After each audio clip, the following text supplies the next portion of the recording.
I think a mutual friend of ours kind of mentioned to me, he goes, look, get Amo on. And Is Tru-Skool arranging all of them? I know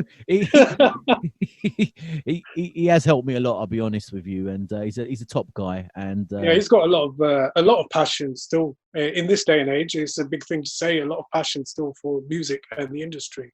yeah, Whereas a lot of people have turned it into a business now. He's still on the whole preservation vibe. he is, and he loves the old bands and music from the UK. He's so passionate about it, and he's a man of his word. He goes, look, I'll talk to this person, I'll do this and do this. But so full respect to him. But he was one of the names. He goes, come on, Yeah, say, get Amo on there, and he and always I got remember, that to be. and I remember speaking to you, and you said, well, the way life is these days, you can't just put out music, can you? And Yeah, there's a lot of changes, as you know. Sometimes you think it's got easier, but then it hasn't as well. It's a crazy scenario. There's a lot of things that go on behind the scenes. A lot of things that people are probably blissfully unaware of because music's treated like just a very sort of almost passive form of entertainment, a background thing now, um, which is a little bit unfortunate. But uh, there is a structure. There's a lot to do. Putting a song out. Uh, it's been made easier with the internet, but it's still quite an undertaking if you do it properly. yeah, no, I agree with you. I always used to think when producers and artists started terming their work as products, I, Yeah, I always used to start thinking, yeah, I know what a product means, obviously, but yeah, it's got to be a bit more than that, right? It's not just the thing that you sell. It's got to be yeah. some. No, of course. You know, back in the days, we were talking about just an art form.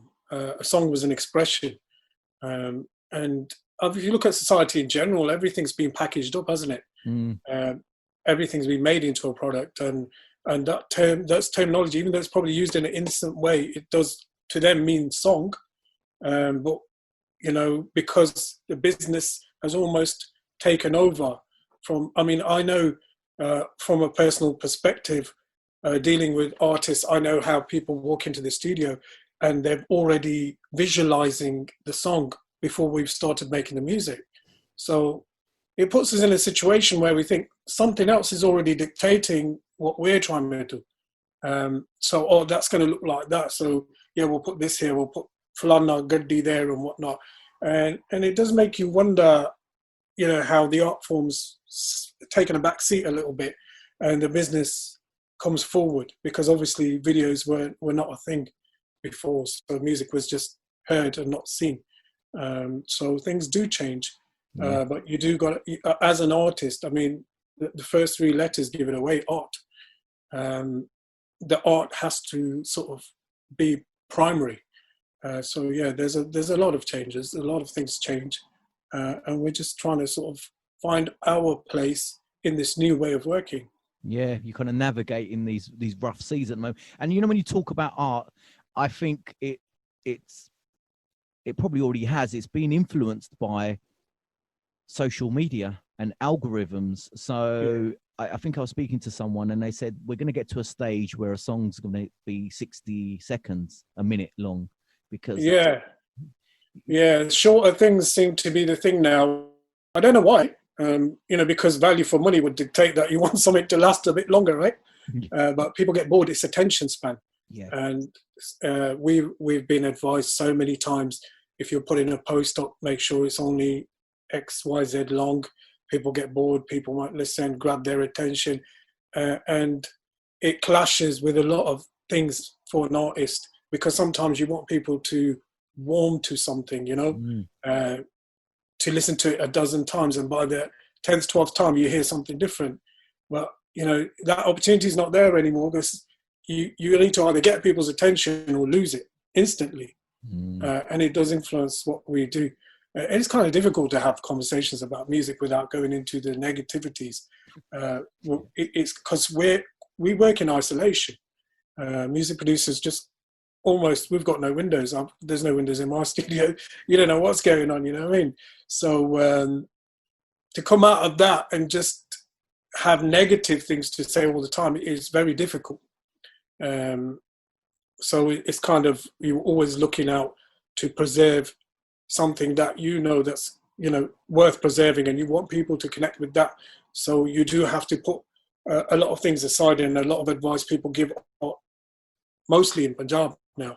That's how the kind of advice we get. Do this because they do that, and they smash it.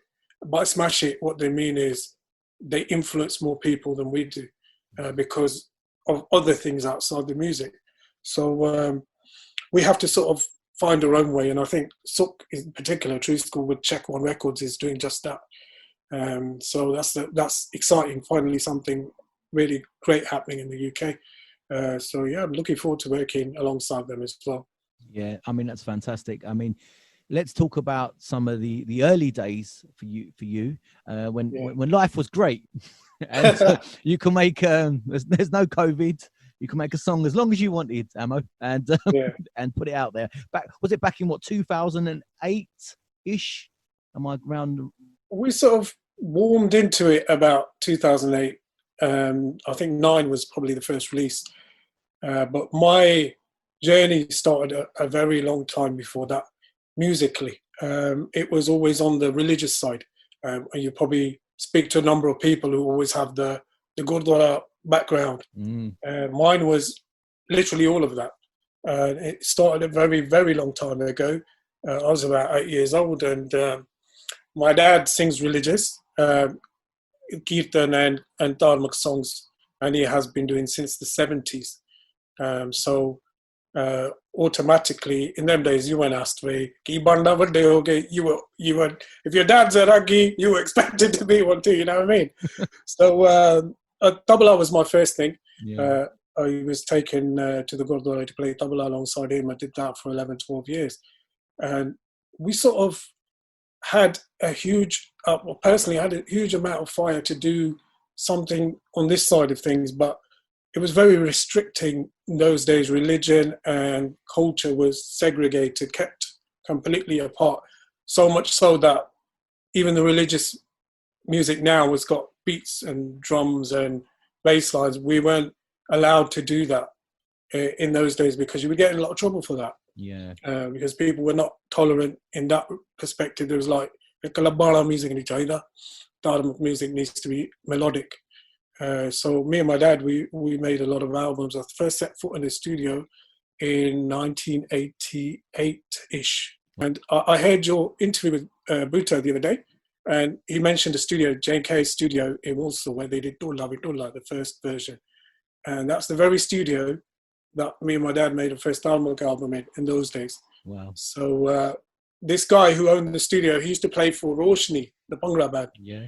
He was the guitarist. His name was John. And he was like my literally first and pretty much only ustad, teacher kind of person. Because I went in there as a tabla player. And he was, basically my dad had booked a Tardijata to record them in this studio. And they were a no-show. So we were paying for the studio time, and there was nothing to do. So John said, he goes to my dad, he goes, well, you're a singer, why don't you make an album or song or something? And he said, well, we don't have a clue what we're doing. So he was like, no, I'll show you the ropes. You know, you're a lad here, you can play music. So we were sort of, there was no computers, there was no cut and paste, no loops, nothing visual. Big machinery, very intimidating, you know, the old studios, machinery everywhere, basically like the inside of a space shuttle. Yeah. So I was like so far out of my depth, I had no idea what to do with any of this stuff. So he was there, he would give some guidance. So I sort of learned the ropes back then on how to produce an organic song. So, you know, just play everything in, start to finish, make a mistake, rewind, start again. That was my line of work, the religious side of things. Yeah, I love that term you just said, an organic song. Yeah. As opposed to kind of a synthetic song. Songs that we get now, you know, and a pure song in the sense that you have to play the instruments yourself. You know, there's none, like you said, no splice or whatever the hell it's called. Yeah, you got a splice. That's the new one. So basically, in this day and age, people don't make a full song. So even if it's a 3-minute, 2-minute song, they make half of the song and copy and paste the other half. So, I mean, obviously the beauty of having technology makes your life easier. I don't think it's the best thing in all areas. I mean, like the positive is it will take that song and deliver it around the world without you leaving your house. But what I'm talking about is actually physically playing every single sound from start to finish of that song and doing it in one take, making mistakes, rewind, and doing it again. What happens there is your skill set gets sharper. You know, you get better at doing what you're doing because you're having to do it so many times. And because I was just a tabla player, so I couldn't play keys, so I was just figuring it out on the go. John was there. It was like, oh, try this sound here, try that sound. He was loading the sounds, and I was just, you know, doing very, very basic things. But it was real. It was organic. It was coming to life. Yeah. And I think we do lose that feeling when you start going to splice and sample CDs and stuff that other people have created, because then we're not creators, we're arrangers. So we're taking stuff that other people have made and we're just doing this with it and just putting it together in a certain order. But creation itself, it's very satisfactory, even if it's whatever level it is, as long as you know that this didn't exist in the world before now, and all of a sudden something's here that didn't exist in any shape or form. And that's the actual beauty, that's the whole soul of making music and how we used to work. Yeah, I mean, absolutely. I agree with you 100% on everything you just said. I mean, the fact of, if I see parallels between music and, say, photography, I remember when digital photography came along, and then cameras on phones. So it became democratized photography. So everyone's taking pictures. Then you add on Photoshop. So you can change the color of the sky, or you can change someone's top, the color of their top or whatever, right? Put shadows in. But the pure art form of taking photography was to put the settings in the camera as you take it, and that's when you know you've got your art to a T. You know what you're doing, and you're not relying on technology to bail you out because you've taken a shit picture, right? So, and as we're moving towards that, I know there's that continuous not argument, but debate between what is a producer. Is a producer who arranges things on a screen, or is the producer who actually plays the music and arranges and composes, works with the singer? And I think the term producer in our scene is used in a general way. It's used to say who made the song. Basically, it doesn't explain itself very well. And in the mainstream, a producer is somebody who has the idea and then gets people in to bring that vision to life in a studio. So in the mainstream, a producer is probably not expected to play everything or even anything, maybe. But in our scene, I think people think the guy at the front should be the guy that did the A to Z. And it's very rare, I suppose, to have one guy playing every single instrument in every single song. Well, rare, I'd say impossible, because, you know, the variation in instruments is huge. I think there are musicians, there are session musicians, and there's composers, and there's a producer who relies on those two, and the lyricist and the singer to bring it in. It's always going to be a sort of amalgamation, a team effort of a lot of people. But in our scene, it's easier just to say, this is the guy, this guy made it. So there's always sometimes people get credited, sometimes they don't. But there's always a lot more than just one guy who made a track.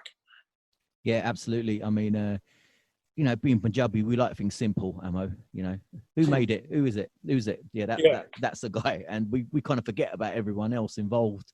But so you said, you know, back in them early days when you went in the studio working with John and your father as well, you knew the doubler, you played the doubler obviously, and you was learning keys. But I know you've learned a lot of other instruments as well, you know. And so what made you start picking up other things? Was it just the fact that you needed a certain instrument sound and thought, I'm gonna have to play it myself?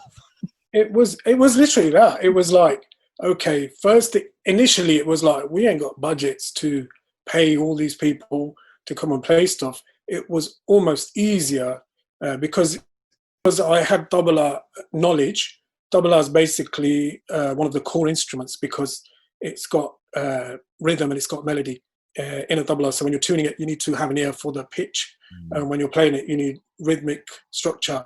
And then if you think about the other instruments, the keyboard work, the harmonium, sarangia, they all play in a certain rhythm. So once you've clocked a tabla to a certain degree, things start getting easier. Obviously, learning an instrument is not easy, but they got easier as in the understanding's there. So you start working out because from the tabla, I sort of picked up a dolak and sort of watched a few people and said, okay, they're playing it like this, hands like that. So we had no YouTube, so it was all you watch people at shows or even other performers at the Gurdwara. I was watching other people, and my thing when I was a kid was the Nusrat Fateh Ali Khan VHS tapes. Yeah. My dad had quite a few of them, and because that rhythm, it's like almost trance-like, the tabla in that and the rhythm and the clapping. And when I was really young, I was so sort of engrossed in that, I used to forget where I was. And I used to sort of sway to the rhythm. My mom and dad told me the neighbor, the Gordy, used to complain all the time because I kept banging on the wall because I was in rhythm. And what I'm trying to say is if you've got it inside you, then the seed's already there. So then once you got branching off, and it was a means to an end, I was like, there was two reasons. One was budget, and two was probably more important, that there's some go-to people in the industry that are really, really good at the instruments they play, but everybody goes to them. So you're going to end up with that sound. It's almost like the splice effect now, because you're going to get stuff that other people have access to. So for me, it was like, if I'm going to sound different, then it's probably better to do it yourself, even at a lesser level, because what you're doing there is you're putting your stamp on everything, that everything that's played in here will only be played here. So I think that those are the two factors that sort of push me in, okay, I've got to play this, I've got to play that, I've got to play this myself as well. Yeah. So basically, because Amo, you didn't have any money, you've you ended up learning all these instruments. So in a way, it worked out well in the end, didn't it? Really. So you've got that. I mean, why not? I mean, it's put me in a better place. You know, I'm even to this day, I'm playing stuff myself and arranging and composing. And I think if that hadn't happened to me, obviously I'd be chasing other people, going to other people's studios, and you become a sort of little bit dependent on outside factors. So I think it was a good thing just to do it all yourself. Oh, no, without doubt. It was definitely a good thing. And I think for people out there listening and watching this now, I think there's a reluctance, or in the sense they don't need to learn an instrument, do they? And to learn an instrument, it's super difficult. I mean, to learn to sing is hard properly. Yeah. To learn the baja, it's super hard. Keys, mandolin, it's all hard, right? But the technology's made it easier or easy. Yeah. So people are like, do I want to put the effort in to learn double R? I mean, I tried to learn double R once when I was younger, and I'm telling you, Emma, I couldn't get a sound out. I just couldn't. And the guy teaching me was just like, don't worry, let's do the harmonium. See, I was lucky. I had a couple of lessons, maybe 2 or 3 lessons from my chacha, and he was the double R player for DCS, the Bhangra band. In the early days, the 1, 2, 3 go, Bhangra's going to get you doing it.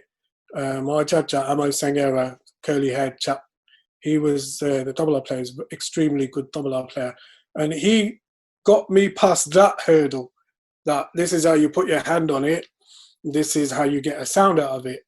And then for the rest of it, it was all improvisation, listening and just trying and being persistent.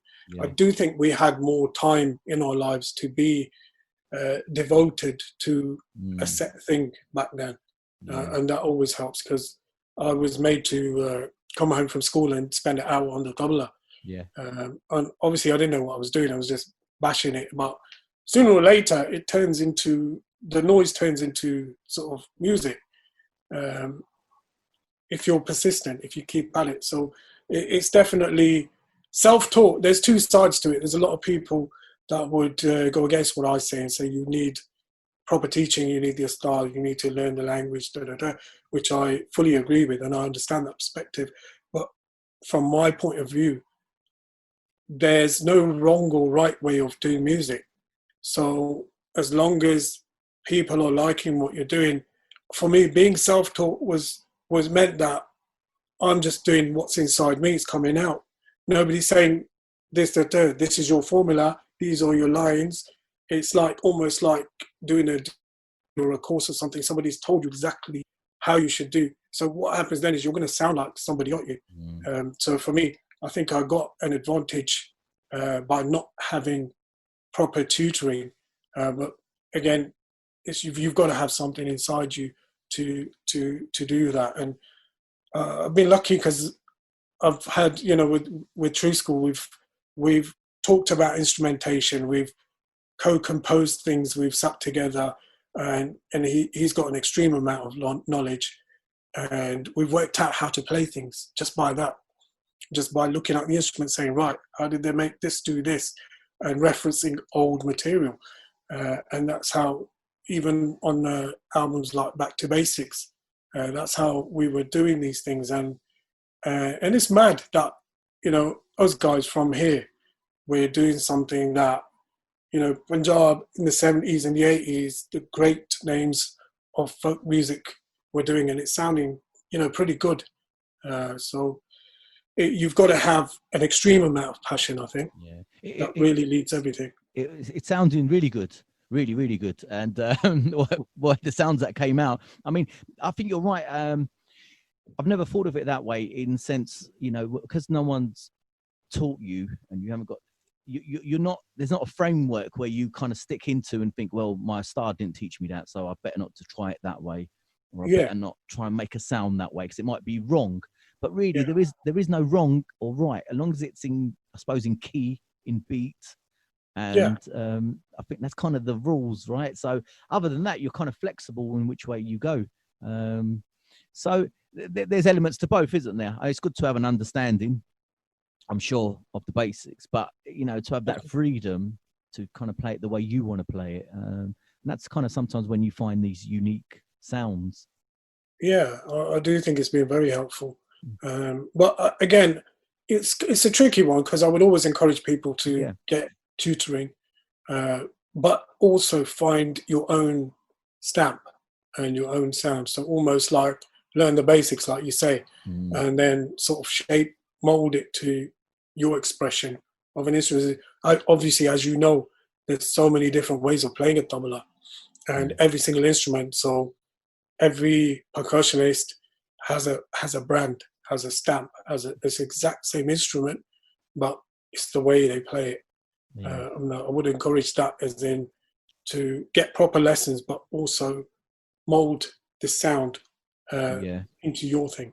Yeah, I mean, absolutely right. I think that's what makes the difference between, say, an everyday door player to one who's slightly on a different level, because they've got their own sort of unique way of playing and style, and that's how you remember. So for yourself, you've kind of had this upbringing from a young age. That's all you kind of knew, music, right? And I love the story that he was kind of forced to practice after school. Good thing, mate. No other way. So it was forced, right? But I mean, I know at the time when you're young, obviously I've been young as well, right? And you don't want to do certain things, and it becomes monotonous at times, and you think, God, I want to play football with my mates or whatever it is, right? And but there is a point as you get older, like we're sitting here now. I mean, all that training and education for you on music, it's fantastic, really, right? So absolutely. I mean, we missed out a lot of sort of social time, but then also we've managed to make the hobby as a job. So I do think every minute spent's been worth it, and going forward as well. Even now with this situation, we're looking at COVID as a very bad thing, which it is. But then you always sort of shape the situation to say, right, what can I do with this time? Do I pick up another instrument? Do I take the ones I sort of know and improve on them? Or do I make more beats? What do I do? So you sort of try and maximize in this line of work, because with music, that old saying, someone that music knowledge, it's like an ocean. You'll never ever get to, whatever level it is, you're always going to be learning. There's so much you can always do. So it's been good like that, because every time on every outing, we've not got to a level. Well, I personally don't think so. We've got to a level and just stood still. There's always been different things to do, I mean, even in taking technology and adding it in and owning it and sampling. I've sampled my own instruments that I play in the studio for the stage. The reason for that is it's easier to play something electronically on stage than it is to mic it up. Because certain instruments, it's really hard to get them to deliver on stage, but it's the exact same instrument. When we played with Diljit on one of the tours, the mandolin sound in the songs was my mandolin, the exact same one in the studio, but it was played off the keyboard. So, there's a lot of things that change which keep you engaged and keep things moving. Yeah. I mean, that's still exciting, because really that's still your sound, right? But you just got a different vessel. Yeah, that's right. Yeah, so it's still yours. That's not. It's a big difference for anyone listening between buying a sample of a mandolin, from whoever, Joe Bloggs, right, or Resham in India, and then playing it yourself. That's complete, because you strum them strings, right, yourself, and you've made, I don't know how you've recorded it, but you may have made a mistake and you've done it again. You wanted it to sound perfect, so you know what you're doing. There's a massive difference between that. I love your mindset about COVID, because I think that's very important, because you can have a defeatist attitude towards COVID and think, well, I've got no gigs, people are not buying music, or there's no point in doing anything, and so we're going to sit around. But I've spoken to a few people, and they've used that time to think, I haven't got as many distractions now for a while, and I can concentrate on maybe some projects I've left behind. I mean, for God's sake, this podcast, this how it came in lockdown, right? I thought, well, I've got some time now, and I might as well start it up. It's about using the time effectively, really, and which is what you've done. I mean, you spoke about Diljit's tour as well, and we'll get to that point as well. But for yourself, so you're learning instruments as a young kid. When was the point when you thought, I want to do some Bhangra music and maybe not religious music much now? I've always wanted to do that, but we weren't allowed. It was, the division was just there. It was like a line. You cannot cross that line from this side to that side. You could, funnily enough, from that side to this side occasionally, because the bands used to actually play in the Gurdwara, Tera Sikya, at the weddings. Or after the ceremony, the actual band used to come in and play. But going from this side of the line to that side was, especially with my dad, because obviously he picked his corner. He chose just to do religious, and with that it sort of chose things for us in a sense, because Apne Bande, they're really quick to jump on people to say da da da da da da, you this, you that. So he was like, well, I'm preaching religion and telling people, not to listen to songs about sharab and what have you, and do this and this, and people are just going to say mere nyare tere nyare ki gaat kind of thing. So we were literally banned, actually banned to even listen to a Bhangra tape back in the day. When I was on the way to the Gurdwaras, my dad to Norway quite a lot, all through his line of were at Canada as well.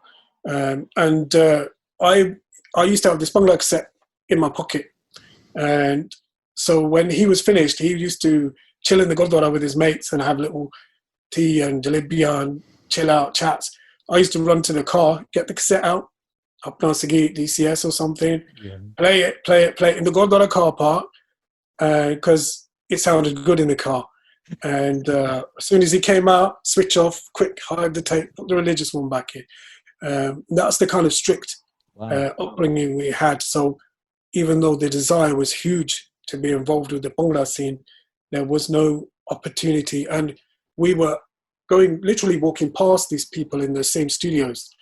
Now, my dad's done Dharmak albums featuring songs with Galit Manik. Yeah. So with that circle, that got us exposure even more so to Bhangra artists. So on some of my dad's albums, people like Gurjan Mao at Saint Recording Studios played Dolki, and basically DCS guitarists, Raju and Palla from back in the days, they played on my dad's album. So, and then with Galit Manik, his Sajji from India came over and played. And so we were always exposed to that scene, and it was like touching distance, you know? Yeah. You know, the frustration in going to a studio where somebody's just walked out and you know, oh, so-and-so, that's a Bhangra superstar, and we're going in there with, you know, Dharmak. It was a frustrating time. So I've always been like, I wish I could make something like that, you know, with the beats and the bass. And then slowly I started filtering it into the Dharmak music because I was like, this ain't working for me. So we was going to the Gurdwara and I started playing Bhangra beats on stage. And funny enough, it went down well. You know, people were like hopping a little bit. You see the occasional person in the corner be like, yeah. But even in the songs, I started putting sort of reggae pianos and bass lines. Never went full out, but funnily enough, they all liked it. Yeah. So we ended up moving to Canada in the 90s, in 94. And we, prior to that, for 5 years, we had a cassette shop in Derby. So we were even closer to the scene because we were literally selling this music. And I was so caught up in it. People used to come in, oh, what's the latest tape? And we had a glass counter there with all the bands and all the cassettes. And I used to only show people the stuff that I liked. So it was like, oh, what about that one? Oh, no, leave that. That's rubbish. It started getting very personal, you know? And I was like, no. We used to do the top 10 for Ajkal Radio Derby every Friday night. And even then it was like, oh, I really like that tape. That's got to be number one. So in them days, everything went. And even the Diwali, they used to come down the street. It was the high street. It was Petri Road in Derby. So all the Asian businesses were there. And so we went from this like really Roanoke place. It was all happening there. We were so close because we were ticket agents as well for all the shows. So occasionally, and there's 3 boys in my family, we're 3 brothers, and we had to sneak out to go to the gigs because of my dad and his strictness. So occasionally we'd sneak out and go and see the bands perform and almost be mesmerized. Because, you know, for my parents, it was they were like, oh, which obviously was the case, but there was people like myself who were just there for the music. So I used to almost be glued to one spot on the balcony or something where I could see what every person on stage was doing. I wasn't there for the singer. I was there for the tabla player or the bass guitarist or the keyboard player to see what that was all about. And used to literally stand there with a glass of Coke all night, mesmerized. So the fire and the passion was off the charts, but the restrictions were also, you know, so much so that we would start, you know, it sort of makes you a little bit resentful that I've got all this to say musically, and I'm not being allowed to say it. And it's like, what damage would we do if we put a song out, you know? So there was a lot going on growing up as kids, but then the Canada shift that just changed everything, in a sense that we went from what I've just described to you, which is almost like Soho Road in its prime. So people up and down the street, we had them huge speakers facing the door, open the door, music all day, chilling out with your mates. We went from there to the polar opposite when we moved to Toronto, which was, there's a lot of Punjabis there even then. They were so spaced out that there was literally no accidental socializing. Like we would see our mates or whatever. I remember, we're not talking about a WhatsApp generation here. If you bump into somebody, which we always used to do in Derby, oh, let's do this, and you tend to make a day out of it, and it's kind of adventurous. Whereas now it's all pre-planned. And when we went to Canada, then it became like that because, you know, everything was boom. You cannot go down the road without a car. So socially, the fabric of everything changed. But funnily enough, there was a silver lining that I discovered a music scene there that I never saw in the UK, which was bootleg remixes. There was a huge sort of scene there where people used to remix tracks, anything with anything, and put it out. And there was big names like DJ Sanj, DJ Jitin, DJ Sunshine. These guys all had roots in this game. They were big names in Canada. And I was like, we're ahead of any of these, you know, and they're really good because imagine back in the day, remixes were not common. It was like, oh, that sounds even better now that it's got bass or drums or an extra doll on it.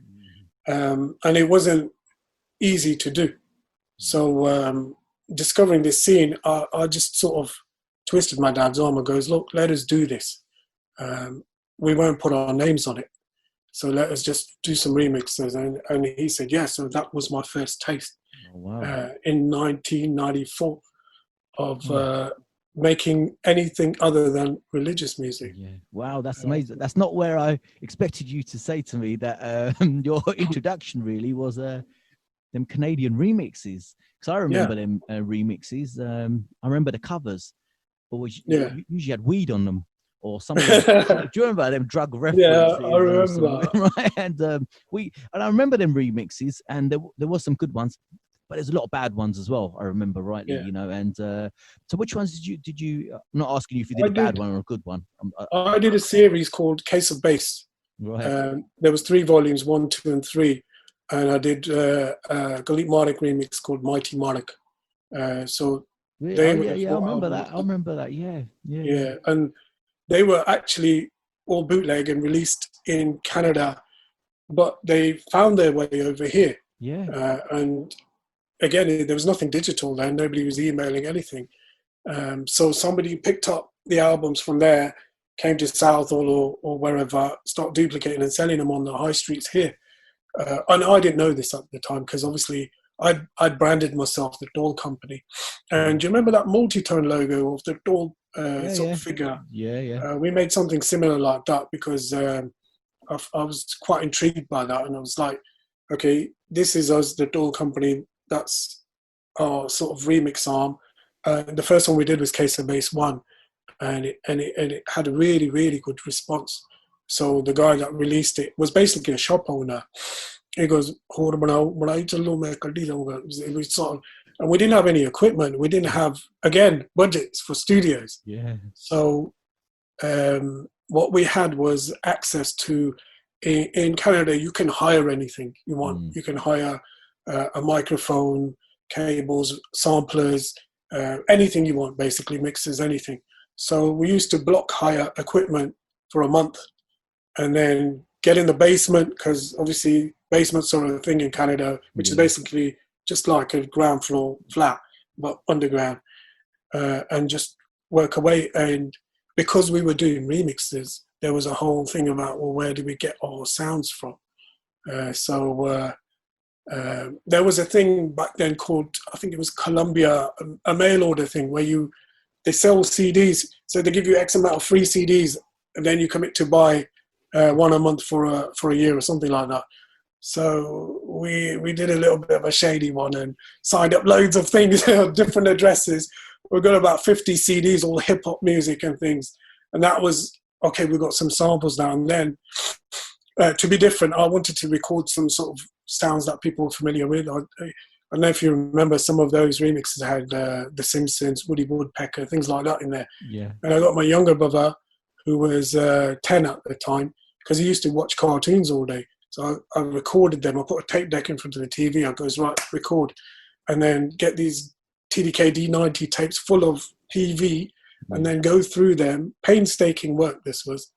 And pick out little bits that, I can use that in my remix. I could use this. There was a Sesame Street episode which I used in Marty Marnik for the Amada Buddha song, where the count, the guy that did all the numbers, his voice is in there. So Dracula. Yeah. So this was our hustle was real. We had to beg, borrow, cheat, and we'll do whatever we had to make these albums, and they did really well. But again, we had hit that brick wall, and we're not allowed to tell people it's us. So other people were actually going out doing gigs as the door company, because the whole thing was bootleg, so nobody'd seen these guys. And then promoters we were finding out that, oh yeah, we bought the door company. I was like, what? And people were out there performing. We weren't allowed in these venues. So it is what it is. Even then, the albums we made were basically for the price of the hire of the equipment. So even though certain people made a fortune from selling these bootleg remixes, for it was just finally we're off the leash. We're allowed to make something that's not, that's coming out of shows. All these ideas were just there, crammed in my head. I was like, I want to take, I went to the guy who released Case of Base 1, in-law video in Toronto. I went to his shop and he had a box full of tapes that he was going to throw out, and just all cassettes of all kinds. Because in them days in Canada, there weren't that many original copies. So it was the norm for you to go in the shop and say, oh, there's Brimley's new tape, I'll have that. And him to just fling out a blank tape, run a copy off in 90 seconds on a high-speed duplicator, and just put a sticker on it and say, here you go. That was normal. So we found this box of tapes, and there was a live show, a Gleek Marnik live show recorded. And I've just found that in lockdown, funny enough. There's another silver lining. And it had all these skits in it. It had Gleek Marnik singing various songs, and then I was just like, I want to remix a live show. So that's how Mighty Marnik was born, because it was like, this hasn't been done before. So I took skits off the show, and I took live renditions of certain songs, and then I added my music to that. And obviously the difficulty was, this is not being played in a studio to a time or to a click like this. So in the absence of computers, we were having to do all kinds of things to time up our mixes, or to play alongside stuff that's not in rhythm at all, and not on one particular layer. But these are the little things, the nuances, the mistakes even, they bring character to the music. So, when they blew up and took off, we ended up backing up and coming back to the UK. So we sort of missed the explosion in Canada, or sort of were kept away from it. And even here, we came back here, I had no idea what was going on in the street. And then people like Tru-Skool told me that, we've been rinsing those albums. Especially Mighty Marnik. So many people came back to me and said, this was our college jam, and that's why I do music. When somebody says that to you, and they say, I remember where I was when we were, we were bumping this. And it feels really good to be a part of somebody's life soundtrack. Oh, without doubt. I mean, when you was talking then and relaying that story, and you said Mighty Marnik, you see, I smiled, didn't I? Because I knew that album. I knew it. I was playing it at college. I remember that, right? And sessioning on it, and with my mates, all right. And but that frustration of not being able to do what you want to do musically because of family pressures, and it was all built up. And I suppose in a way, remixes were kind of perfect for you at the time, because you had free reign to put all your little ideas that you had, and when you said, you know, you took samples from like Sesame Street, and I mean that kind of stuff was, it was not done really, you know. And I mean, you said you sort of missed out on the pump, and people took the name Door Company and sort of made money out of it, really, didn't they, by doing gigs? Well, yeah, case of base, we ended at 3, and I even wrote on the cover over and out, which meant we're done, because we knew we were coming back to the UK. Right. And after 3, 4 came out, and then 5 and 6 and 7. I think went into double digits, but they never changed the cover. And the cover, even the cover, I was a big fan of subwoofers, and I took a picture of a Pioneer subwoofer out of a catalogue, and we made a cover out of that. And that was it. And that cover carried on into double digits, and we'd left it at number 3. So it was crazy that it was so wild. It was like the Wild West, the music scene back then. People were just doing stuff, you know, and there was a lot of bad. I agree with that. But then there's always been a lot of bad, even now. So, but the amount of effort and the amount of thought that I was putting into those mixes, it was like, this might be the only thing I ever do in music, you know, that's not Dharma. So let me just go all in and just do something with it. And even now, I'm having, like yourself, I'm having to tell people I did Mighty Money because it's still there, isn't it? Yeah. That thing about, oh, you can't put your face to it. It's still carrying through to this day. Yeah. But yeah, thankfully, things did change eventually. Yeah. But so did the industry. Yeah. Whereas when you came back, Amo, you said was you in Canada for 5 years? No, it was a lot less than that. It was about 2 years, max 2 years. about a year and a half. So when you came back on the flight back, did you think, all right, that's my music remix career over with now, because we're going to go back to the UK, and it's going to be like it was before? Yeah, I pretty much knew that, because we discovered this scene in Canada. I pretty much knew we were going to leave it behind. I had no idea that these albums had already made it into the UK. So for me, it was like, it was a little phase, and okay, that was nice for personal fulfillment rather than fame and fortune. We even put in the inlay cards, shout out all our college friends and stuff, because I was like, I'm probably not going to get to write an inlay card ever again. So yeah, why not? You know what I mean? It was like, it was that. So I was like, okay, we're done now. And the whole, I mean, me and my older brother, younger one was too young. We didn't want to go Canada. We were fighting because, you know, like I said, we went from a really sort of raunchy place and plonked out of there into this sort of extreme wilderness. That's how it seemed to us, where people just didn't see each other unless it was pre-planned, and it was like, oh, this is so dry. So we were fighting it all the way. But then when we started doing mixes, I was like, it's not that bad, you know, because something's happened that's, you know, I've always wanted to do. And so we started building a circle of friends over there, to the extent that one day somebody rang me and they thought they rang somebody else because, oh, your accent's changing. I was like, no, don't say that. I don't want my accent to change, right? I want it to stay. I want the British thing. But I didn't realise we'd started integrating that much to that level. But then all of a sudden, my dad, he had a heart attack there. So he wanted to come back then, because he was like, my brothers are in the UK, support system and what have you. So again, we were like, oh, now we want to stay. You guys want to go. So it was like, okay, let's just call it what it is. It was just a flash in the pan sort of phase. We've done a little bit. Let's just get back to the UK and see what's happening there now. Obviously, mid-90s was a big time for UK and Bhangra music, and I so desperately wanted to sort of take that and run with it, because we'd already had some wind in ourselves from me and my older brother, because he was helping me out with these albums. And I was like, it'd be so good if you could just come back to the UK and just carry on, you know, start producing original albums. But bang, the iron hammer, bang, no, you're not doing that.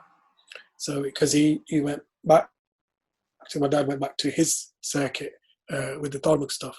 So it was literally, here we go, back to that life again.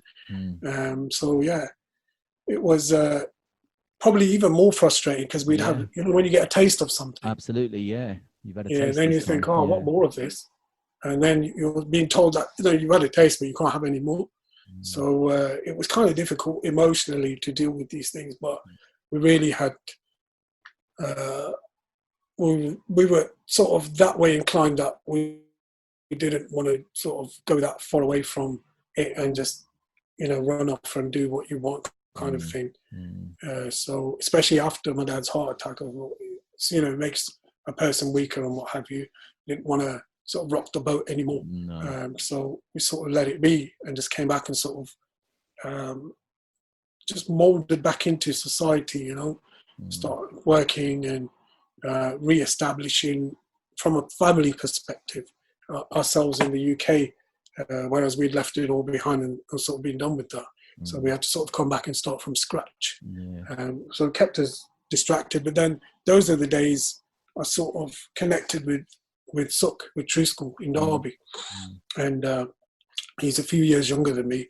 So he used to come round and funny story, he used to ask for cassettes that I had. And I wouldn't give him. He was like, give us this Marnik tape. I was like, no. He was like, but you've got 2 copies. And he'll tell me this now. We make a joke about it. He goes, you said to me, you said, yeah, if I got 2 copies, so what? The more the merrier. He always says this to me. He was still laughing about it. But back then, I just thought him as just a little kid, And I was like, what if I get one of my cassettes, gets chewed up, then what? Yeah. So we had that kind of interaction. In Derby, everybody knew Derby is kind of like a little bend. But little did I know what was coming from him. So, that's what happened. He sort of became from Suk to Tru-Skool, and we sort of went from door company to obscurity again.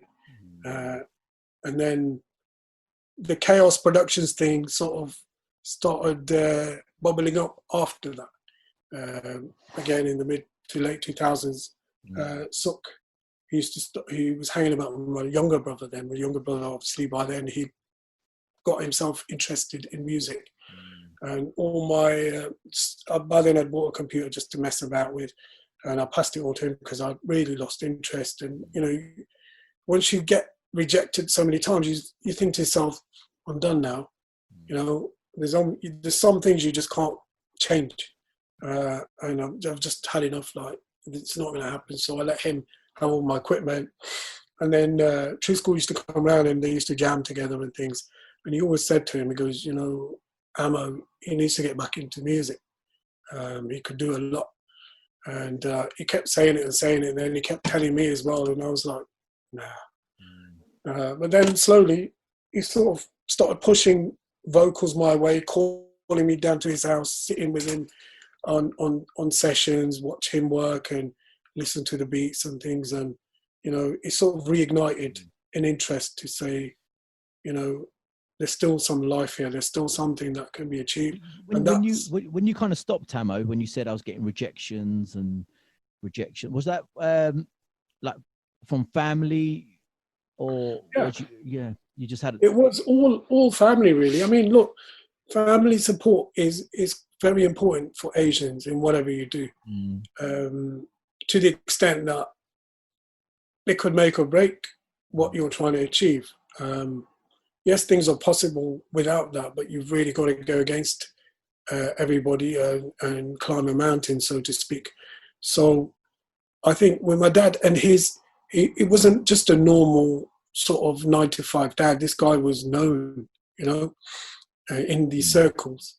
And sort of he had releases with Oriental Star and EMI and big companies. So it was like whatever I do against his choice is going to look bad and reflect badly on all of us. Not only him, it's going to be, in a weird scenario, even at that time, people were, and we were as well, we were that into the music. We was like sneaking out and doing a few little things here and there, but it never got to the point where I was like, for just for my sake, well, I can just, make people think bad of him or start pointing fingers at him because he he'd obviously needed to go back on those stages to fulfill his own dreams and sort of destiny. So I didn't want to put him in a position where, you know, there's a lot more finger pointing to say, you know, you shouldn't be doing this anymore because your kids are doing that. And that's the kind of people that were around in those days, you know. And even now, obviously, you know this from the social media generation, Tamasha Dekhne Loki. Oh, yeah. Good last month's song, Har Koi Ga Tamasha, it's on point for every generation, because people want controversy, they want rola, they want a reason. So I was like, I don't really want to be that reason, and so I sort of left it alone. It wasn't because we had done something. I was like, I've been validated to say, look, God's given me enough talent to say at least other people agree with the fact that you've got something about you musically. So I think that was my fulfillment, and I'd almost come back in the 90s and said, you know, that's it then. It's okay, sort of get back to whatever, you know, almost that life where you sat in pubs, because I was a drinker back in those days. I sort of went off the rails a bit and started looking for fulfillment in other areas. And, you know, almost like sitting in the pub saying, oh, yeah, I can make that better than him, or that's wrong. That, you know, being that sort of grumpy old person who had some talent and wasted it and sort of starts whinging about it or saying, oh, I could have done this, could have done that. And that was sort of something, that was a path I was on. I was sort of heading into that direction. And that's where sort of fate plays its part. And again, even when Galit Martin came to see my dad, again, several years later, because they had a friendship by then. There was a lot of interaction. And Tru-Skool and JK, my brother, they were linked Galit Martin. I was absent that day. I wasn't involved because I was in the pub with my mates. And I was like, so what if Galit Martin's here? I was actually thinking that. And look how bad that is to think something like that from somebody who made Mighty Malik. I sat there thinking, yeah, and what? And looking at it now, it's kind of a dark time, you know. You look at it and think, well, I was done with music, and music wasn't done with me. So people are sort of, they come into your life at certain stages for certain reasons. And I think that's where the whole thing started happening with Tru-Skool. Where This Born came out, was Folk Represent. There was a lot of noise in Derby. Oh, Derby guys doing this, you know what I mean? And I was like, oh yeah, Derby's talented. Why don't people realise this? Because before that, Birmingham was the place, and London. And Bhangra wasn't known to be strong in Derby. And when Tru-Skool made it so, I was like, oh, this is good, you know, this is what we should be doing. And it sort of I started getting drawn back into that world. And obviously on the parallel side with my dad, he chilled out by then. So by about 2000, early 2000s, he was like, yeah, you know, I didn't let you guys do what you guys were capable of doing really well. So, you know, they could win it, just don't do anything like really bad kind of thing, you know, lyrically, because it was always based on the lyrics, you know. So then it sort of came about that now is my time, actual time. Everything else was a sort of trailer coming up to this point. And that's when the whole brand of Kaos Productions came about. And it was hard for me to make music the easy way, weirdly enough, because I've made music the hard way. And I was like, what are these squiggly lines on these screens? You know, what is all this tick, tick, tick button pushing? I don't understand it. And so I sat with Tru-Skool and he was like, this is EQ, this is da-da-da-da. I used to get somebody else to do all that. I was like, oh, this is crazy. How do you look at your music? I don't understand. I can't get my head around this. So there was a while which I had to sort of retrain my mind to say, this is the way we do things now. And then sort of slowly came back and started working with... Amo, that story about you sitting in the pub with your mates, and I really relate to that a lot, because I was that guy at the end of the bar saying, Yeah. I can do that. I can do that. Yeah. I used to be a right drinker myself, right? And Mm. I used to do it about radio Yeah. presenting, right? And I Yeah. would say, yeah, I could have done that, you know, and this, that, and the other. And it got to a point where I was sick of my own self talking about it. Yeah. And I remember my wife said, look, if you're going to do it about a podcast back in 2015, she goes, do it or stop going on about it. Right. And it sometimes it takes someone to kind of get you out of that hole. And I 100% relate to what you're saying, because in a way that was a slight defense mechanism for yourself, because Yeah. you pushed it so far away. Who cares if the deep Monic's there? You know, Yeah. it's kind of a defense, right? Because really, probably deep down, you was thinking, you know, it's because Monic and music was your love, right? And I'm sure it came out once you had a few drinks, because it was in you. You know, that's why you were commenting about it. You know, I could do this, and not the problem, but the thing is, you knew you could as well, because you had that success with Mighty Monic, and you made them. You knew you could do something. Probably even more frustrating because you had that little taste, right? And I think that's a beautiful story, you know, with Sook and Tru-Skool. It kind of pushing you into it and saying, look, you can do it. You can do it. It kind of pushed you into doing this, this podcast, Absolutely. right? Absolutely. Still doing it to this day. That's what I said. He always does this to me. Yeah, you said that to me in 2020. He's still pushing you, but he's kind of got your back, right? And I know one thing about Sook. When he sees talent, and he loves talent and music, obviously, and that's why he's doing it with you, because he knows what you can do. And that's why he's supporting you guys. That's why he told me, you guys, that you got to get Amo and Kaos. You know, he's a good guy, and I think you should get. You guys, don't worry about the other people you get it on, right? You guys get Amo. You know, he said it in other words, as you know, Sook would, right? But that's, and I think that's fantastic. And for you, that's kind of changed your life, hasn't it? Really, if you think about it. Yeah. You know? Of course, like I said, this is my alternative reality. I mean, the other reality was what I spoke to you about, sitting, you know, doing your shifts and then sitting in the pub whinging about all the music and how the glory days and how we could have done this and it's like now I've got it being given. I mean, above all, it's God's will, but second to that is people like Tru-Skool and this thing that he's got. I mean, I think he's a misunderstood person. People see one side of him and think, oh, he's an abrasive character, you know, we stay away from him. But they don't see the sense he speaks, you know. His certain delivery methods are different, but he knows what's what when it comes to music. And I think his persistence is what gave birth to Kaos Productions. Otherwise, it wasn't going to happen any other way.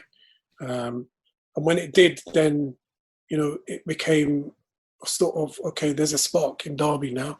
Again, he'd already lit that with his previous albums. And then it became a sort of little movement where, you know, we link up, listening to each other's music, playing on each other's tracks. And then the Good Beard and Joel, Gulliver Joel, that sort of era came about with VIP Records, and things started picking up. You know, we were all doing stuff, and that's when I sort of thought, you know what, this is what it was. You know, this was what we wanted to. This is what personally I thought I was put on this earth to do, and it was coming through. Yeah. So it was like, no, there was nothing then about we want to conquer the world or personally I want to achieve 100 million views or anything like that. It was just, I want to do music for a living. I don't want to have this as a little side thing on the weekend. I just want people to like and listen to my stuff so I can carry on doing it all the time. And that still motivates me today. Yeah, I mean, with the name Kaos Productions, was that kind of the slightly the mindset you was in at the time? There was a lot going on. You was kind of, what did you just like the sound of the name? We didn't really relate to that name, if I'm honest, because, okay, the chaotic side, I would say, comes from the fact that we've moved a lot, you know. I've never settled anywhere. I've moved house 21 times. Wow. Yeah, so it's like okay, you're never in one place for very long. This is now the longest I've ever been in one place, and I think hopefully, thank God, I put all that behind me. But the name was very difficult. On the surface of it, you can probably reel off names for jokes, but when you're like, okay, I'm branding my thing, and you sit down with a pen and paper, what should we call it? You draw a blank. Everybody's around you, or blank, I don't know. And then you start coming out with sort of stupid ones, you know? And then, so we were shortlisting names for months, like, oh, what should we call it, da-da-da. And then we just settled on this. It just sounds good, okay? And now, in hindsight, so many people from Punjab struggle with it. Kaos Production, KOS, and it's like, okay, maybe we should have simplified it a bit. But there you go. That was another thing as well. It was just like, even now, even if I'm trying to name something, I struggle a lot because you start overthinking it. Yeah. But really, it's just a sort of tag name, door company, Kaos Productions. It's almost just a label, and it's not. I'm not attached. I'm lucky in a sense that I'm not attached to fame in any which way. I don't. Lately, I think I told you as well, I've barely been on social media because I'm not sort of drawn into that world, you know, for validation, for likes, for views, for this and that, and popularity. Yes, I'm also a realist. So I know that nowadays, success in music is attached to popularity. So if anybody wants to judge you, they're going to see how many followers you got or how many views you got, knowing full well that that can be manipulated. But unfortunately, there's no other yardstick because those things are there now. They're in your face every time you look at your phone. Or this many views, that many people are cutting cakes for singles and all kinds of crazy stuff is going on in the world. And I'm just sort of beside all that. So if I lost my sort of, because again, I don't see them as my accounts, you know, Instagram, Twitter, they belong to those companies. They always will. We're being led to believe we're putting all this time and effort and energy into these accounts. Oh, we've got to do this, we've got to get followers up. But that rug could be pulled from underneath us any time. So I'm quite on a real level like that, you know. So I'm not sort of attached to the fame side. It's still lucky for me, and it's a God gift. I'm really grateful for the fact that being involved in music, I still have no ounce of egotistical tendencies that I'm this, I'm that, I've achieved this. And even now, I'm struggling with the basics, which is communicating who you are and what you do and what you've done without sounding big-headed about it. Because, and then inside you, there's a voice saying, "Oh, shut up." So what? You know what I mean? It's just a song. So there's always that internal battle going on, which I'm grateful for because it keeps you grounded. So I see these, in this day and age, people are using songs as a sort of calling cards for bookings, and it's all short-term success, almost manufacturing a song for the 2-week window that people are going to listen to it. I'm still detached from that. So I'm still going to take my time with my music, you know, just release based on feelings rather than numbers. Numbers, yeah. I mean, when you get down the numbers game, you're never going to be satisfied, because if you release something, say on YouTube, and you get 100,000 views, you think great. Then you want 200,000 views. Then you want 500,000, and so on. Then when it gets to the millions, you know, you want 5 million, 10 million. I mean, numbers can go on forever, couldn't it? You never, if that's how you're satisfied with your work, that's what you're. Yeah. Well, yeah. There's no end to that. I mean, I get satisfaction in a different way. So, for example, if somebody's posted a song I made like 5 years ago, I think, wow, you know, that's amazing, because somebody's still listening to it. In this day and age, where the biggest stars in the world are dropping songs left, right, and centre, and the month later the next one's out and the next one's out, somebody's still out there listening to something that was made all these years ago and actually taking the time out to send me a message about it or post it on their social media. That's my success. For me, that's fulfillment, which beats XYZ with the views and any day of the week, because, you know, that's just, again, it's a murky world. There's a lot of manipulation, and that's just sort of a vehicle to sort of make people think you're something more than you are, in the hope that some of them will start believing it, and you know, you start gaining momentum. Again, this is sort of that downside of the way things have become, whereas internet, because of the internet, we're putting out music, and this fella in New Zealand who's been sort of a fan of Kaos from day one has been able to connect with me because of that. Without the internet, I don't think that would have happened. There's a plus side, and then obviously the minuses are clearly highlighted as well. I do think people should always primarily just make up their minds. I don't watch videos. I don't watch Bhangra videos. I don't want to make one, you know, because it's a huge distraction and it's very influential. I could make a good song and ruin it with a bad video. And then all of a sudden you're going to listen to that song and visualize this car park or whatever it is, Sainsbury's, whatever. And that song will sound worse than it actually is. And I don't think that kind of distraction should be placed in music. Because again, it's an audio art form. It should be listened to. And also it works the other way, doesn't it? You can get a very bad song and make a fantastic video, and people Absolutely. are like, "Oh yeah, that's a pretty good song." But it's not. Just to turn the TV off and just listen to it, you know it's bad. So I mean, it's a tough industry. It's always been tough, and there's always been challenges. This challenge is slightly different, I think. This social media game, it's slightly different, and I love the fact that, you know, your music that's your primary goal, is making good music, right? And everything else comes along, the likes and shares, that's fine.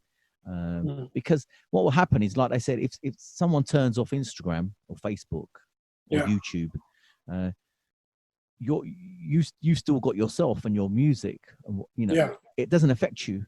And, you know, it can come and go. Yeah, there's still some substance there, you know. Yeah, I absolutely. do think foundations should be solid. Yeah, and they are, which is why. Because if them things go, there's a lot of singers that would go with them, and a lot and a lot of producers as well. I mean, when you started, so Kaos Productions, around the 2000 era, you started. When did you start making your first albums and singles with? Yeah, Kaos was sort of born in 2008-ish. In the House, the remix album with Tru-Skool, that was sort of the first release. So the end of, around about somewhere in 2009. I'm not good with dates, like he's a computer brain, he is. He'll tell you exactly what day it came up, probably time and everything. But to this day, there hasn't been a Kaos Productions product or song or album or anything, which has been Kaos Productions only, because we've been working for people. So every song that I've released has been myself on the music duties, and so-and-so's song on such and such label. I have always spoke about doing this. Or when's your album coming out? Oh yeah, I've got to get round to it. And it's been so fortunate that we've been busy enough to not be able to get around to it in a good way, but in a bad way, I haven't sort of done what I wanted to do, which is make a Kaos Productions album. And again, even with lockdown, the music industry has been busy behind the scenes. People have been doing stuff. So I've made beats, I've had stuff stashed away. And as other people bring their songs in, I always think, oh, that beat would sound good on this one. So I start, giving my stuff away, and then getting in a position where, okay, let's just do that. I'll make another one. Yeah. And it's like this, a little going around in circles. That's because you've got a love for music. So when you hear someone, you think, well, actually, I've got a good beat that will go with that. And because you rather they have a beautiful piece of art rather than keeping it for yourself. There's that. Absolutely. You think, I want to make that good. So that sound good with that. Yeah, I always think, okay, I'll make another one. I'll do another one. And it's just not happening, So I'm not even going to say it now. I'm not going to say I'm making an album, making this whatever. But touch wood. Hopefully, with what Check One Records are doing, and hopefully things will start. And again, I've worked, I would say, extensively with certain artists like Gurj Sidhu as well. I've learned a lot about that side. The side that I was just like anybody else. Believing the numbers, believing the hype, believing the machine, and sort of when somebody from the UK connects with a label from India like Gurj did, it opens a window up for all of us to see, okay, this is the mechanics of India. I'm not saying it's all fake and this and that, but you do learn a lot. You learn a lot about stuff that we as musicians and producers are very bad at, which is marketing. Yeah. And again, this is in the mainstream. You're going to have a separate department for that. But you're talking to a guy that sets his own mics up and records his own mandolin and edits it and mixes it and masters it. So it's always going to be that mindset that, okay, we're going to have to learn marketing. We're going to have to learn how to make little videos. One of my most successful little videos was where Gurj Sidhu came round to the studio and was like, oh, let's just do a little live jam thing. We'll work afterwards. And we did this Sajid Bhangra song, which literally took us 3 takes, 15 minutes. And it was just, I was playing a mandolin and harmonium and he was singing, he was playing the dud. And I put that on YouTube. And to this day, even every day, people are watching and sending messages on that. This is going back years now. And sometimes it's that off the cuff stuff, that's unplanned. It gets a better response, and I want to keep that alive. Yeah. In what I do. I don't want everything to be formatted and just this is made for this purpose by and wants to come out here. I just want to keep that. What it is, Amo, it's very hard to fake authenticity. Yeah. People can fake a lot of things, views and how famous they are, whatever. But I think people can see when something's authentic. And so when you recorded that with Gurj Sidhu, it was authentic, right? You could see you guys are just sitting in the studio and you've just banged it out, right? And it's slightly rough, but it was authentic. You could see, That's the appeal. I don't think sometimes I think people don't realize what they're missing in music. The appeal of said music is the fact that it's raw and unplanned and probably off here and there, I think that the song is alive, and now when we're listening to polished stuff, we're not getting that vibe because, everything's been thought about and over-processed and looped and what have you, and we've lost that. And I don't see anybody doing live stuff in the studio. I think, everybody's easy to say your music was better back in the days, but when you start asking yourself why, then you've got to come up with better reasons than, that the artists were better or whatever, because there are good people out there still. There's people, and those people are still here. You had one on the other day, one of sort of my favourite people in the industry, Taj Akbar. He's done some amazing work and he's still fully capable of doing it. So the skills haven't changed. I do think the delivery mechanism and sort of and sometimes when you get very successful, again, I hope I don't get that successful where the pedestal, you're put on this high sort of place and the expectation grows. I don't feel I'm there, and I'll be happy not to be there. I still want to surprise people. You stop surprising people when that happens. When people expect so much, and I like the sort of underdog status. We came to be known as that over the last few years. As these guys never get enough credit. On the surface of it, sounds like a bad thing. I was like, actually, I'm so glad. I don't want to be put up there because then the expectation grows and then you start overthinking your music and start getting less about you and what your ideas are, more about what people want from you. Dan, the pressures and the higher up you get, the easier it is to knock people down, right? But for yourself though, do you have a plan? Well, funnily enough, as over the last couple of years, I started getting a bit bored, and I started feeling a bit like, you know, what am I trying to do here? And started coming off this whole hype again to be like, okay, now it's changed. The game's changed. It's all about image. You know, you've got to go into videos and do this, and that's not natural to me. And if I don't, then people were like, oh, you know, we don't know who he is. So I was like, things started changing in the game, and I was like, okay, I started mentally sort of going into this little slump to say, okay, what now? So all of a sudden, and it was quite sudden out of the blue, I got bombarded on email, message, and comment on YouTube, and that, oh, I need to speak to Kaos Productions, da da da. And I was like, what's all this about then? So I got in touch with this person, and she said, oh, I'm a singer. I want to be a singer, and I want to work with you. I thought, okay, you know, I've had these messages before. Can you send me some clips? Like, no disrespect, but you know what I mean? Sometimes it's a time saver. You just don't know who you're dealing with. So she sent me a couple of clips. I thought, well, this is really good. Right? This is a UK-born girl, and her Punjabi is dead.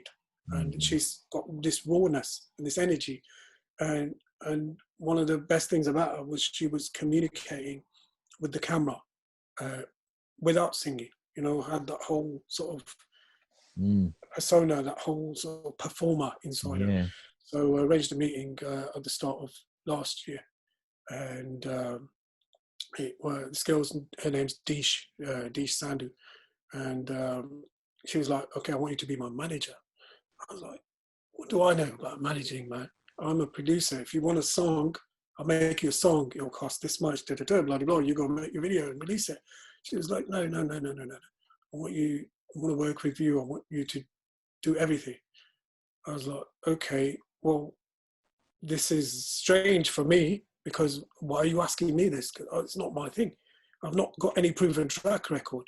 So she was like, yeah, but I've seen your interview. I've listened to what you've got to say, and I can really relate, because she, as it happens, she had the same kind of journey, upbringing, kept away from it, kept in the religious circles, and now she, you know, that gila, so to speak, the share, the music inside wanted to come out. Yeah. Okay, let's try. There's a new way of doing things now. Social media. Let's make friends with social media. Let's put out a few videos and see what happens. So we made a little tribute, because I always thought, my first impression was, she sounds a bit like Jagmohan Kaur.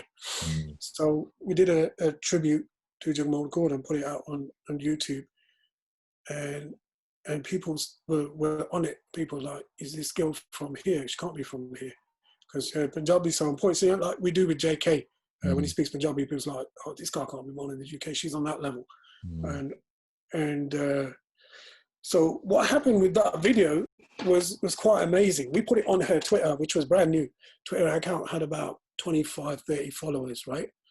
And I was like, let's put it on anyway, just put it on all the platforms, da, da, da. So one person on her Twitter, which had the lowest numbers of all the social media, looked at that and sent it to his brother. They had a little meeting, and his sister's wedding was coming up, and they sent it to a certain artist that they were very close to. And they said, what do you think of this singer? We want to get somebody new to perform, you know, at the jungle at the wedding. Now, this guy and these brothers, they were from California. We haven't got a single release up.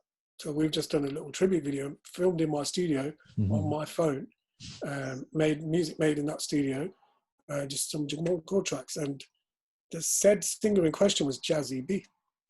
So these guys were tight with Jazzy B.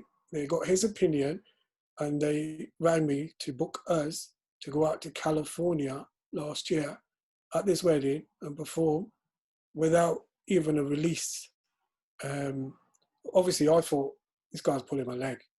There's no way. And he was like, yeah, you know, we spoke to Jazzy. I go, Jazzy who? Oh, Jazzy B, he's tight with the family. Get out of here, man. No way. Turns out everything was true, and we went over there and performed last September. Myself and this artist that hasn't released. And I was like, wow, you know, music's changed. This is a new world. You can actually make some noise and get somewhere in a different way. It's not the traditional way anymore, where you have to release and you have to have a video and you have to have a big budget and you have to have a record label backing you. So it sort of got me back in, you know how I said I was on this slope. It just got me back to say, right, new direction. You know, God sent me this artist to say, right, go out and do something different now. Tweak your game, find yourself a new skill set. I was the worst person when it came to answering the phone and networking. I was the guy that milled off into the corner of the room behind the curtain somewhere. Didn't want to be seen, don't want to be on TV, don't want to be on camera. And yet I've been told to manage somebody. So now at this stage, I've started doing things in a totally different way. I've started sort of realizing that actually I can do things that I said to myself, it's not your thing, leave it, you know? So there you go. I mean, again, through the music, there's still unexplored territories, unexplored angles. And now all of a sudden, I've gone from just a producer to a producer and a manager, mentor for these Sandu. So, you know, there's still, music's not finished with me yet, like I said before.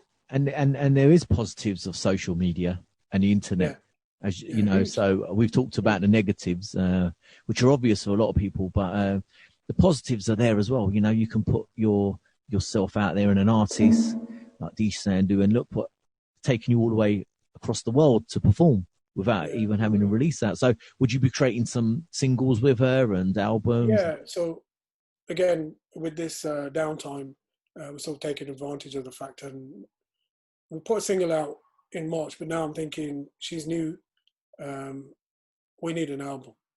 So we've started constructing and putting together some ideas for some album and sort of getting down to the nitty gritty of her art and what she's about as an artist and how we can deliver her vision on what she needs to be. Because I don't want to, I'm very conscious, I don't want to stamp myself all over D Sandu as an artist. I want to grow and nurture her and develop her, and a separate to Kaos Productions, and say, this is this entity.